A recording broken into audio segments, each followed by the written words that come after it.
शिवाजी महाराजांना त्यांच्या आईनं सांगितलं, राजे हिंदवी स्वराज्य निर्माण करावं लागेल आणि वेळ प्रसंगी त्याच्यासाठी तुला शमशेर उचलावी लागेल, संघर्ष करावा लागेल. ही संघर्षाची वृत्ती आपण आपल्या लेकरांमध्ये निर्माण करायला नको. आयुष्य म्हणजे कधी संघर्ष आहे तर कधी तडजोड आहे. कधी तडजोड करायची, कधी संघर्ष करायचा, तारतम्य ठेवून कसं वागायचं हे लेकरांना शिकवायला हवं. शिवाजी महाराजांना सांगितलं, राजे हीच वेळ आहे 4 यवनी पातशाहीला सुरुंग लावायची. लिंबू टिंबू पोरं गोळा केली, त्यांच्या हातात समशेरी दिल्या. केवढं मोठं स्वप्न दाखवलं. आज आमचं पोरगं काही वेगळं करायला गेलं का आम्हीच त्याला सांगतोय, अंथरून पाहून पाय पसर. चला ते पोरगं हातपाय खुडून खुडून मरून गेलं, पण आपण त्याला हातपाय पसरू दिले नाहीत. आपण सांगितलं पाहिजे, हातपाय पसर, अंथरुणाचं काय करायचं तुझा बाप बघल. एवढी धमक आम्हाला आमच्या लेकरामध्ये निर्माण करता आली पाहिजे. पण आम्ही त्याला मोठी स्वप्न बघू द्यायला तयार नाही आहोत. ते जर स्वप्न बघत असेल तर त्याची पाठराखण करा. त्याला सांगा, हो मी आहे तुझ्यासोबत, प्रयत्न तर कर, यश येईल किंवा अपयश येईल, पण करून तर बघूयात. ते धाडस, ती ताकद लेकरांमध्ये आम्हाला निर्माण करता येईल का? काय वेळ होती. म्हणजे परिस्थिती इतकी भयानक होती. पुण्यामध्ये जेव्हा जिजाऊ आल्या, त्या मुरार जगदेवानं अशी पहार रोवून ठेवलेली होती आणि सांगितलं होतं, जो कोणी या पहारीला हात लावील त्याच्या कुळाचा नायनाट होईल. जिजाऊंनी आपल्या एवढ्याशा लेकराला सांगितलं, शिवबा उचला ती पहार आणि द्या भिरकावून. ज्या पुण्यामध्ये मुरार जगदेवानं गाढवाचा नांगर फिरवला, त्याच पुण्यामध्ये छत्रपतींनी सोन्याचा नांगर फिरवला आणि पाहता पाहता स्वराज्य उभं केलं. एक प्रसंग सांगतो तुम्हाला. काळजी घेणं म्हणजे फक्त कुरवाळणं नाही. काळजी घेणं म्हणजे फक्त त्याला मांडीवर बसवणं नाही. मगाशी जे म्हटलं ना, योग्य वेळी ताण देता यायला हवा, योग्य वेळी त्याला संघर्षाची वृत्ती त्याच्यात निर्माण करता यायला. जेव्हा अफजल खानाला भेटायला निघाले शिवाजीराजे, अस्वस्थ असणाऱ्या शिवाजीराजांना सांगितलंय, भिडा अफजल खानाला, काय होईल ते होईल, आणि जर काही तुमच्या जीवाचं बरं वाईट झालं तर जिजाऊ संभाजीराजांना गादीवरती बसवेल आणि स्वतः राज्यकारभार पाहिल. काय त्या आईचं धाडस आहे, काय त्या आईचं काळीज आहे. आणि म्हणून हे आयुष्य परत नाही. पोरांना सांगा, कर तुला काय करायचं ते, पण मोठी स्वप्न बघ, चांगलं काहीतरी करायचं ठरव. आहे मी तुझ्यासोबत आई म्हणून, आहे मी तुझ्यासोबत बाप म्हणून. आणि पोरांनाही विनंती आहे, तुमचे आईबाप जेव्हा तुमच्यासाठी काहीतरी करतात त्यावेळेस तुम्ही तुमच्या आईबापाकडं फक्त बघत चला की कुठल्या परिस्थितीतून माझे आईवडील माझ्यासाठी हे सगळं करतायत. तुम्हाला जर त्याची जाणीव राहिली ना तर तुमचे पाय घसरणार नाहीत. तुमच्या आईवडिलांच्या तुमच्याकडनं माफक अपेक्षा आहेत, फार काय अपेक्षा नाही. पोरांनी रोज लाख रुपये आणून माझ्या हातात टेकवावेत. इथं तरुण पोरं बसलेली आहेत, तुमचे उंची आता वडिलांच्या खांद्याला आली आहे, वडिलांची चप्पल तुमच्या पायाला यायला लागली आहे. एकदा का बापाची चप्पल पोराच्या पायाला यायला लागली आणि पोरगा बापाच्या खांद्याला आला, वडील रागवत नाहीत, चापट मारत नाहीत. लहान होतो, काही चुकलं तर वडील पटकन चापट मारायचे, ए असं नाही रे, असं कर. आता पोरगा खांद्याला आल्यावर वडील मारतात का? अशा वेळेला वडिलांच्या डोळ्याची भाषा बाळांनो तुम्हाला समजून घेता आली पाहिजे. बापाची अपेक्षा असते की पोरगा आता खांद्याला आला, थोडंसं ओझं हलकं करल, त्याच्या पायावर उभा राहील, त्याचं कर्तृत्व सिद्ध करल. आणि बापाची अपेक्षा इतकीच असते, पोरानं त्याचं नाव कमवावं. वडिलांची अपेक्षा आहे की पोरांनी आमची नावं पुसावीत.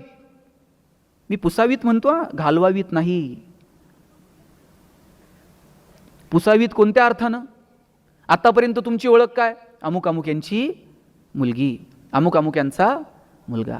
एक दिवस असा आला पाहिजे ना पोरांनो, तुमच्या नावानं तुमचे आईवडील ओळखले गेले पाहिजेत.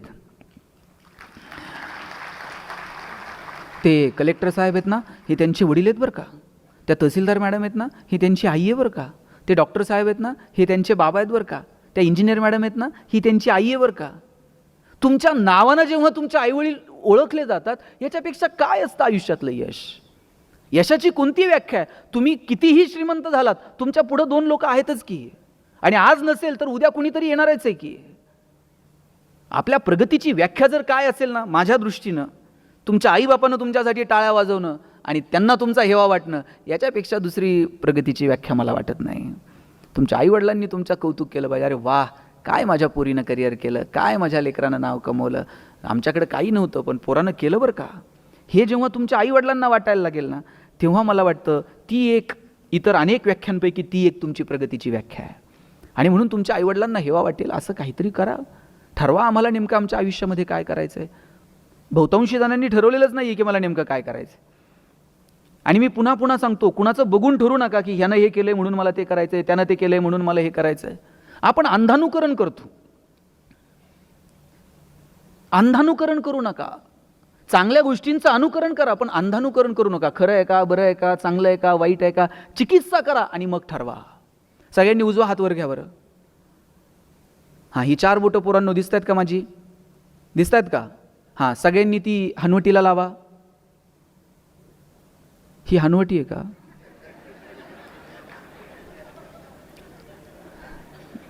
तुम्ही कपाळाला हात का लावला? घ्या खाली.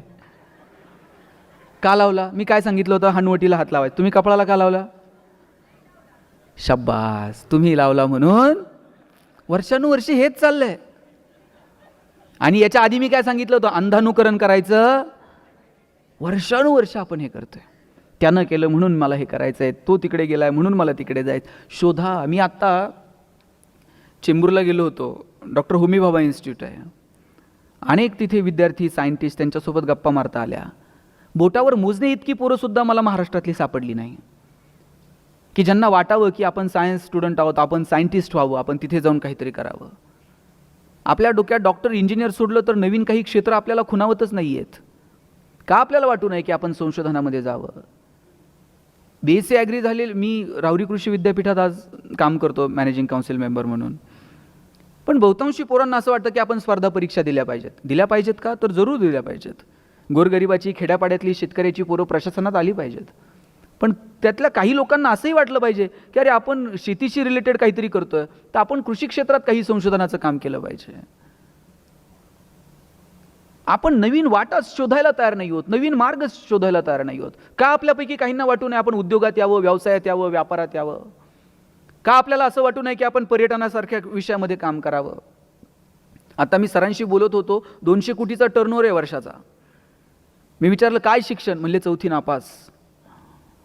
याचा अर्थ तुम्ही नापास व्हा असं म्हणत नाही.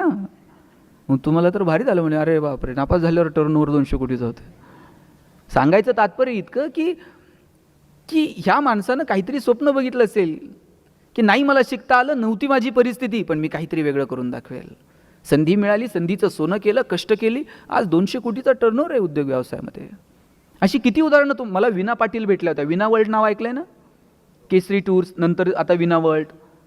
700-800 कोटीचा टर्नओव्हर आहे. लोकांना फिरायला घेऊन जाणं. आपल्या पिढीला असं माहीत तर होतं का लोकांना फिरायला घेऊन जाणं हा व्यवसाय असू शकेल? पण लोकांना फिरायला घेऊन जाणं हा व्यवसाय झाला. आर्चीज गिफ्ट गॅलरी ऐकलंय? 150-200 काउंटर असतील आणि 4 इंचाच्या ग्रीटिंग पासून तर 10-12 फुटाच्या टेडी बिअर पर्यंत सगळं मिळतं. वेगवेगळे डेज मार्केटमध्ये आले, त्या डेजचे ग्रीटिंग कार्ड यायला लागले. गिफ्टचं दुकान. आम्ही कॉलेजला असताना तर आर्चीस इतकं फॉर्ममध्ये होतं. कोणताही डे असला का आर्चीसला जायचं, त्या डेचं ग्रीटिंग घेऊन यायचं. आणि माझ्या वयाची किंवा माझ्यापेक्षा जी वडीलधारी माणसं आहेत, आपल्या काळाला, तुमच्या काळामध्ये नुसतं गिफ्टचं दुकान ही संकल्पना तर होती का? ताई, आपल्याकडे गिफ्ट द्यायची पद्धत काय होती? लग्नात बिग्न इकडे साडी द्यायची, 30 तिला, 30 तिला, फिरून फिरून ती वर्ष, बाई ही मीच दिली ती मागच्या वर्षी कोणाला तर. आपल्याकडे ही गिफ्टची पद्धत. पण कुणातरी एखाद्या माणसाला वाटलं गिफ्टचं दुकान असू शकतं आणि धमाका करून टाकला. जगभरातून आलेल्या कोल्ड्रिंक कंपन्यांनी भारतात काय मार्केट कॅप्चर केलं. आता तर जरा ते कोल्ड्रिंकचं पेव थोडं थोडं कमी होत चाललंय. 80-90च्या दशकात तुम्ही यांचे लग्नाचे अल्बम चेक करा. प्रत्येक अल्बममध्ये एक फोटो सापडणार, 1 बॉटल 2 स्ट्रॉ. कोणत्या फोटोग्राफरनं काढलं होतं कुणास ठाऊक. मग आम्हाला आमची सोलकढी, आम्हाला आमचं लिंबू सरबत नाही जगापर्यंत पोहोचवता आलं.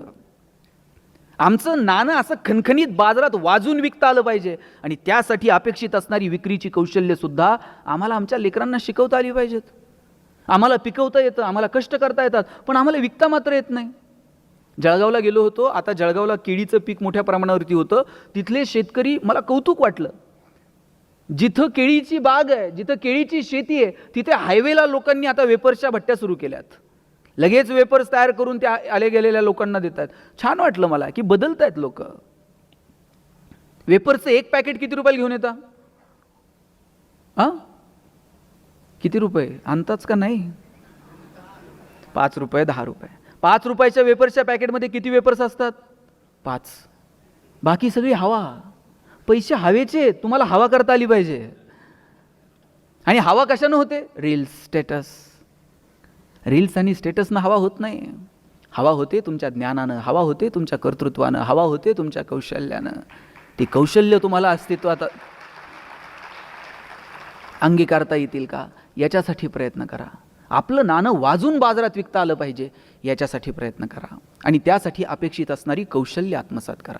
मी नेहमी एक उदाहरण सांगतो. मी जेव्हा कॉलेजला होतो, मी आमच्या सरांना विचारलं होतं, सर आम्हाला विचारायचे की कोणाला MBA कशात करायचं आहे वगैरे. मी सांगितलं मला ह्युमन रिसोर्स मॅनेजमेंटमध्ये MBA करायचं. आमच्या वर्गात एक बोबडं बोलणारं पोरगं होतं. त्याला विचारलं तुला MBA कशात करायचं? ते म्हटलं मला मार्केटिंगमध्ये MBA करायचं. सर म्हटले तुला नीट बोलता येत नाही, तू मार्केटिंगमध्ये MBA काय करणार? तुझं बॅकग्राऊंड कॉमर्स आहे, तू फायनान्समध्ये MBA कर. पोरगं वर्गात उठून उभं राहिलं. म्हणला सल कलनाल तर मार्केटिंगमध्ये MBA कलनाल नाही तर शिकणार नाही. म्हटलं सर म्हणले तुला काय करायचं ते कर, आपण परीक्षा घेऊयात आणि शोधूयात कुणामध्ये मार्केटिंगचं टॅलेंट आहे. मी म्हटलं ठीक आहे. परीक्षा काय घेतली? 100 रामायणाच्या प्रती दिल्या आणि सांगितलं बाजारात जाऊन विकून यायच्या. ज्याच्या सगळ्यात जास्त विकल्या जातील आपण समजूया त्याच्यामध्ये मार्केटिंगचं टॅलेंट आहे, यानं मार्केटिंगमध्ये MBA करावं. आम्हाला वाटलं आम्ही बोलणारी पोरं 100 रामायणाच्या प्रती तर अशा बाजारात विकून येऊ. 8 दिवस आम्ही बाजारात फिरलो. 9व्या दिवशी वर्गात आलो. सरांनी विचारलं गणेश 100 पैकी किती प्रती गेल्या? म्हटलं 4. राहुल 8, संतोष 10. मार्क मिळवणारी पोरं पण 20पेक्षा जास्त प्रती कोणाच्याच गेल्या नाही. बोबडं बोलणारं पोरगं मागच्या बाकावर बसायचं. त्याला विचारलं तुझ्या किती गेल्या रे? म्हटलं सल 100च्या 100 प्रती विकून आलो. म्हटलं सर म्हटले केलं काय?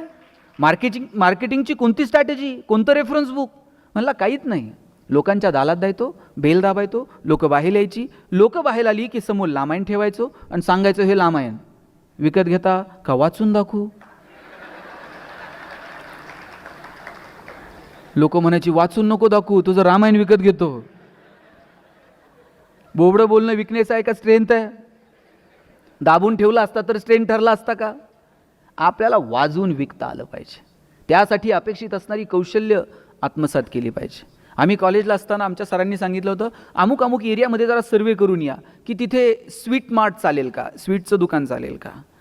तिथं ऑलरेडी 10-20 दुकानं होती. सगळ्यांनी येऊन रिपोर्ट केला 20 दुकानं आहेत, नवीन दुकान टाकण्यात मजा नाही. एकच पोरगं होतं, त्यानं तिथं जाऊन सांगितलं, म्हणला 20 आहेत याचा अर्थ 21वा पण चालू शकतं. म्हटलं ही दृष्टी आहे आणि ही दृष्टी आम्हाला विकसित करता येईल का?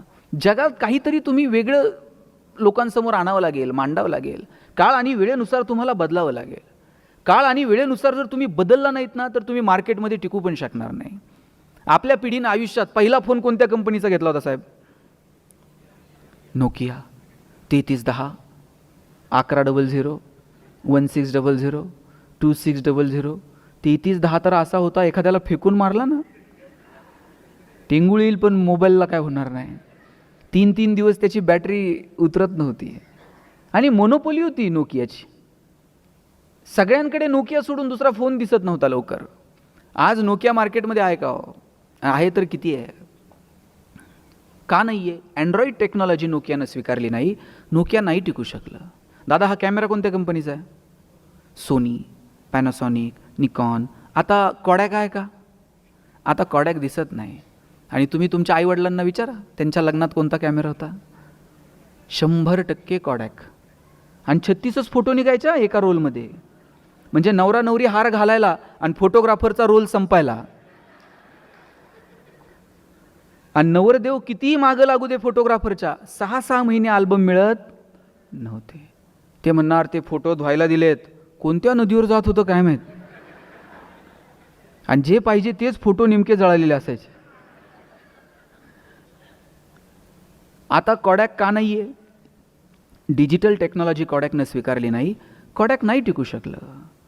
नवीन तंत्रज्ञान तुम्हाला स्वीकारावं लागेल. काळ आणि वेळेनुसार तुम्हाला बदलावं लागेल. नवीन TV आला होता घरात, त्याला सेटर बिटर असायचं, पोरांनी पाहू नये म्हणून लॉक करायचं त्याला. लाईट कमी जास्त व्हायला लागली की स्टेबिलायझर असायचं.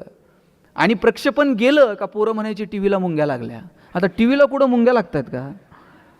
मग यातलं एखादं हुशार असन त्यानं वर जायचं, अँटिना फिरवायचा, एकानं खालून म्हणायचं दिसलं दिसलं, मग त्यानं खाली यायचं, त्यानं खाली येऊस तर इकडं परत प्रक्षेपण गेलेलं असेल. आणि पिक्चर कधीतरी बघायला मिळायचं हो, कधीतरी छायागीत, कधीतरी चित्रगीत, कधीतरी मोगली, कधीतरी चंद्रकांता. एक मी मगाशी जे म्हटलं ना, अभावामध्ये सुख होतं. कधीतरी चित्रपट बघायला मिळायचा म्हणून गर्दी व्हायची टी व्ही समोर. रविवारी रामायण महाभारत असायचं, गावात शांतता असायची, चिडीत चूप. इतकी लोक मजा घ्यायची या सगळ्या गोष्टींची, कारण अभाव होता. आता रोज चित्रपट आहेत, कोणतंही चॅनल लावा. रविवारी 4 वाजता मराठी पिक्चर लागायचा. धूमधडाका, थरथराट, लक्ष्मीकांत बेर्डे, अशोक सराफ, महेश कोठारे यायचा, ओ डॅमेट. आणि मध्येच एक जाहिरात लागायची. आता ह्या तरुण मुलींना ती जाहिरात पाठ नसेल, माहीत नसेल, पण सगळ्या पालकांची मात्र ती जाहिरात पाठ असणार. लाईफ बॉय है जहा, ऐकलं की नाही? खात्री आहे मला आमच्या सगळ्या पिढीविषयी, कारण आमच्याकडे दुसरा पर्याय नव्हतो. जाहिरात बदलायला, चॅनल बदलायला ऑप्शनच नव्हता. जाहिराती सगळ्या पाठ असायच्या. आणि लाईफ बॉयच्या जाहिरातीमध्ये फुटबॉल खेळणारी पोरं दाखवली होती. भारतात कधीतरी फुटबॉलची क्रेज होती का? क्रिकेटची क्रेज होती, पण लाईफ बॉयची मोनोपोली होती. लाईफ बॉयला कुणी म्हणायचं तुम्ही क्रिकेट खेळणारी पोरं का दाखवली? इतका रुबाब होता लाईफ बॉयचा. लोक दुकानात जायची आणि म्हणायची साबण द्या नव्हती म्हणत, लाईफ बॉय द्या म्हणायची. इतका रुबाब लाईफ बॉयचा.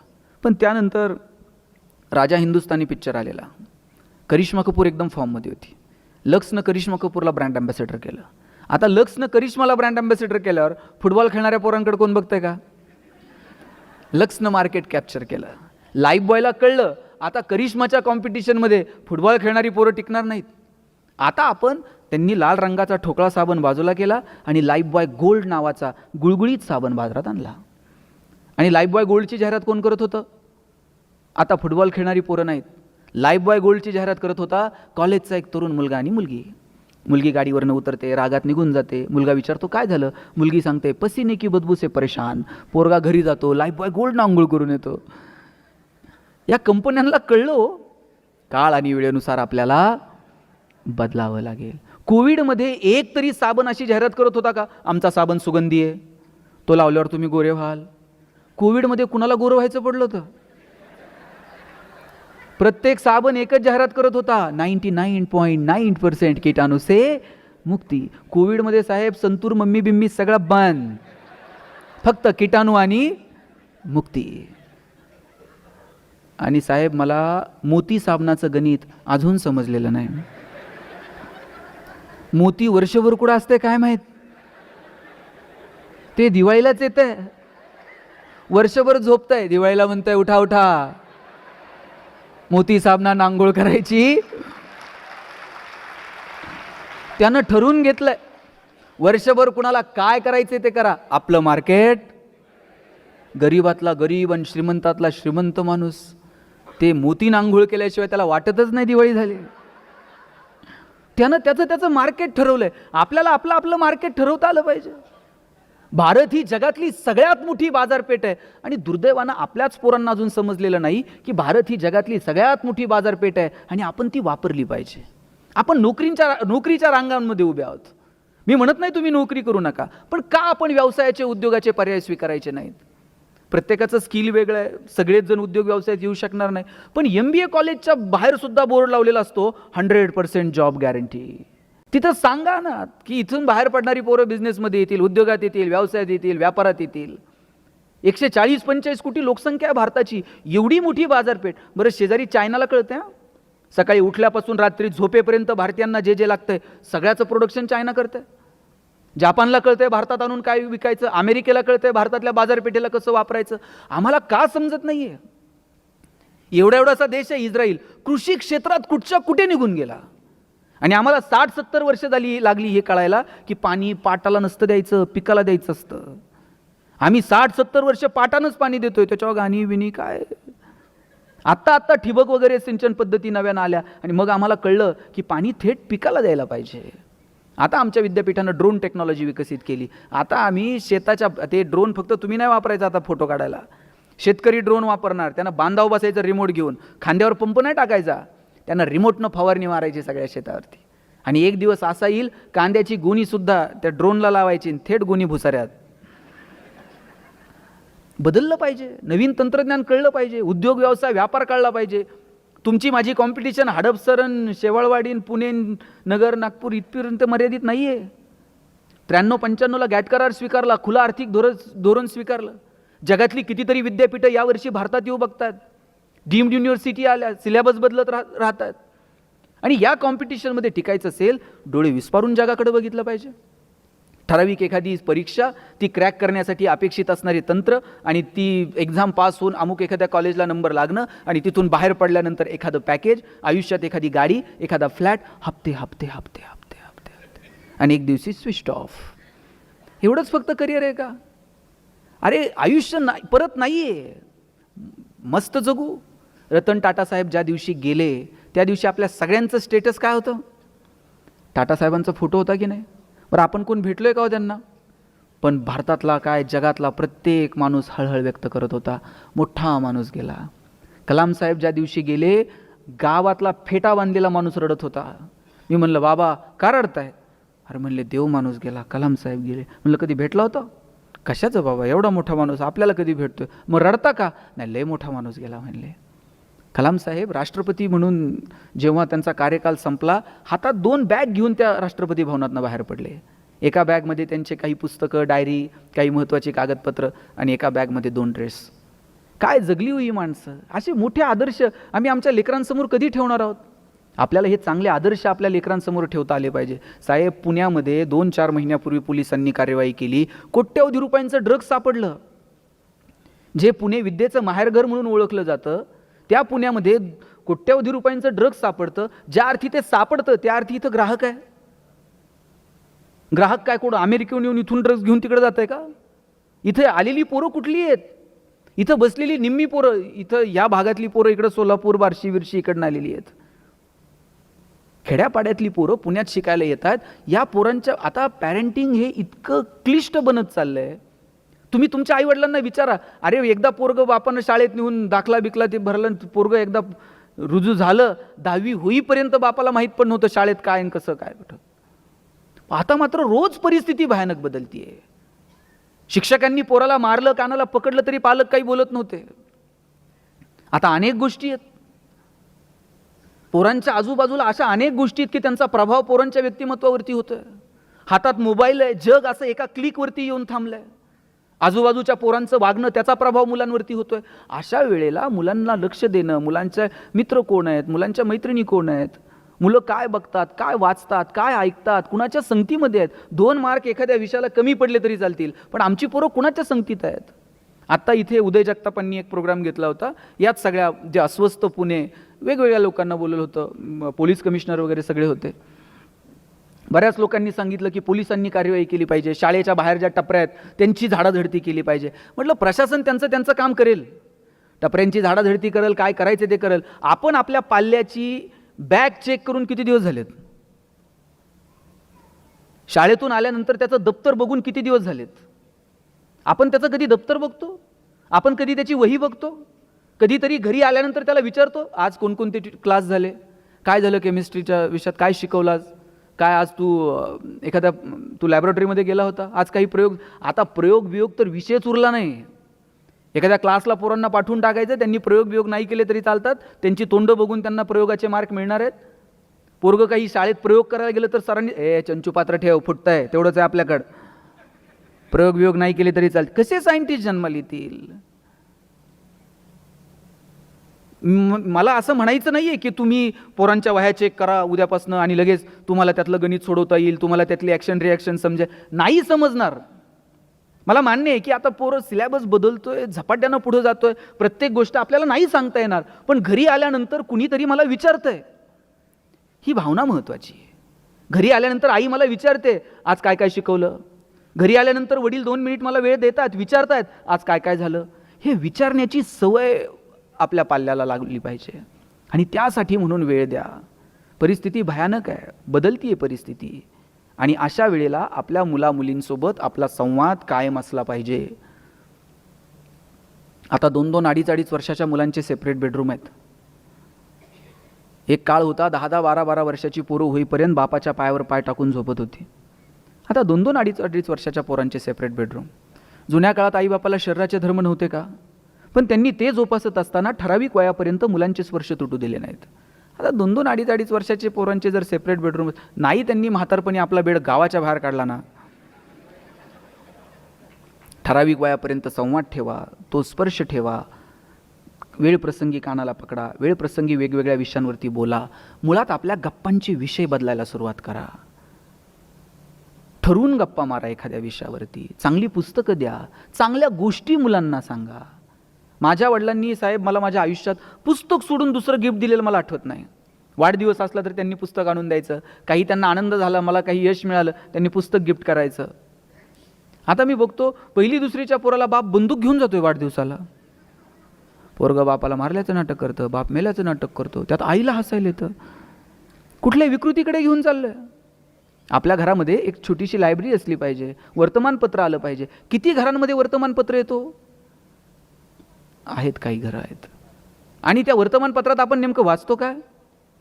पहिलं पान, मागच्या पानावरच्या गॉसिप्स, मधल्या पानावरचं राशी भविष्य आणि रेसिपी. कधीतरी अग्रलेख वाचा. एखाद्या ताज्या विषयांवरती त्या संपादकानं मांडलेलं मत असतं, त्याच्यावर तुमची मतं काय त्याच्यावरती चर्चा करा. चांगल्या गोष्टी तर आपण आपल्या मुलाबाळांना सांगतो का? आपण चांगल्या गोष्टी सांगायला सुरुवात करा. जिजाऊंनी छत्रपती शिवाजी महाराजांना रामकृष्णाच्या गोष्टी सांगितल्या. अन्यायाविरुद्ध लढायचं कसं, ती ताकद निर्माण केली.